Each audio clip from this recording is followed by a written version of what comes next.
Bonsoir à toutes et à tous. Du 12 janvier au 13 février, la Séance Club rend hommage à une cinéaste française disparue il y a bientôt 5 ans, Agnès Varda. Chaque semaine, dans le cadre de cette rétrospective, vous allez pouvoir découvrir ou redécouvrir un film de cette réalisatrice inclassable qui a navigué de la fiction au documentaire. Alors, dans quelques minutes, nous vous proposons de voir ou de revoir Cléo de 5 à 7, un film sorti en 1962. Mais avant de vous laisser le voir, je vais vous parler du début de carrière de sa réalisatrice. Agnès Varda disait souvent qu'elle avait eu plusieurs vies, notamment une première de photographe, débutée en 1947, puis une seconde de cinéaste, dès 1954. Au début des années 50, elle est donc photographe officielle du TNP, le Théâtre National du Peuple dirigé par Jean Vilar. Et elle travaille aussi à son compte, développant ses clichés dans son atelier de la rue Daguerre. Et sur son temps libre, elle travaillait à un tout autre projet, celui de faire un film. Il faut dire que le fait pour elle de se tourner vers le cinéma était loin d'être un choix cohérent, puisque de son propre aveu, elle n'avait vu que 8 ou 9 films avant d'en réaliser un elle-même. En 1954, elle entame donc sa deuxième vie artistique en réalisant La Pointe Courte, un premier long métrage avec lequel Agnès Varda installe les bases de ce qu'elle appelait sa cinécriture, un mot qu'elle a inventé pour désigner le travail d'une cinéaste. Elle disait, je la cite, « En écriture, c'est le style, au cinéma, le style, c'est la cinécriture ». Cette notion de cinécriture semble assez similaire de celle de caméra stylo, développée en 1948 par le journaliste Alexandre Astruc dans son article éponyme, et, comme il le préconisait, Agnès Varda écrit et réalise ses films elle-même. Cette caractéristique la rapproche évidemment des cinéastes de la Nouvelle Vague, une période de l'histoire du cinéma qui se situe entre 1959 et 1962, pendant laquelle de jeunes cinéastes comme Jean-Luc Godard, Claude Chabrol ou François Truffaut ont réalisé leurs premiers films.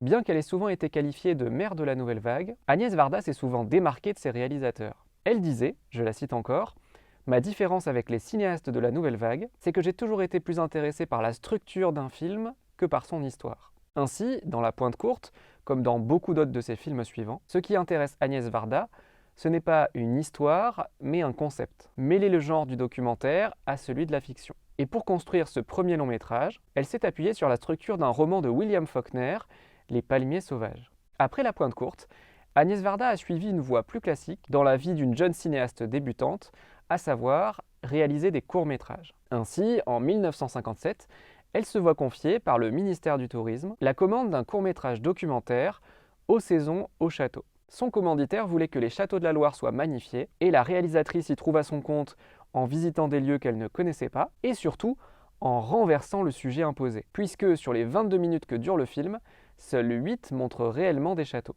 À la suite de cette commande, elle tourne lors de l'hiver 57-58, de sa propre initiative cette fois, un court-métrage de fiction, L'Opéra Mouffe. Le film est le journal d'une femme enceinte habitant la rue Mouffetard à Paris. Et si Agnès Varda a l'idée de ce film à ce moment-là, c'est qu'elle est elle-même enceinte. En juillet 1958, 2 mois après avoir donné naissance à Rosalie Varda, elle repart en tournage, de nouveau pour un court-métrage documentaire de commande pour le ministère du Tourisme, mais cette fois pour faire la promotion de la Côte d'Azur. C'est du côté de la côte. Si son expérience sur Aux saisons, au château l'avait un petit peu contrariée, elle comprend, avec Du côté de la côte, l'intérêt pour une jeune cinéaste de réaliser un film de commande. Elle n'avait pas à se soucier du budget et pouvait ainsi bénéficier de généreuses conditions de tournage pour exercer sa grammaire cinématographique et introduire des thématiques personnelles tout en respectant le sujet imposé. En 1961, Georges de Borgard, qui avait produit À bout de souffle de Jean-Luc Godard, proposa à Agnès Varda de produire son deuxième long métrage. La cinéaste lui présenta alors un projet de film ambitieux, en couleur, en costume, se déroulant à la fois à Sète et à Venise, mais Georges de Borgard trouvait le projet beaucoup trop coûteux et demanda donc à Agnès Varda de revoir ses ambitions à la baisse. À la fois en lui proposant de tourner le film non pas en couleur, mais en noir et blanc, et de situer son action dans une seule ville, Paris.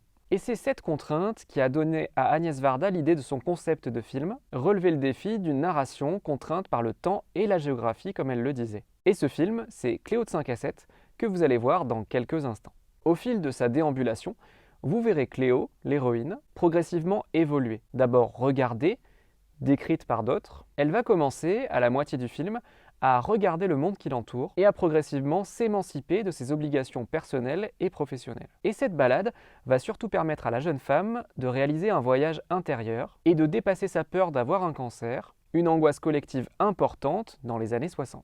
Vous en savez désormais un peu plus sur le début de carrière d'Agnès Varda, et je vous laisse donc découvrir ou redécouvrir Cléo de 5 à 7, son deuxième long métrage. Si cette vidéo vous a intéressé, n'hésitez pas à aller en voir d'autres sur la page YouTube du Cinéma Rex de Sarlat. Il ne me reste qu'à vous souhaiter une très bonne séance, et je vous dis à bientôt au cinéma.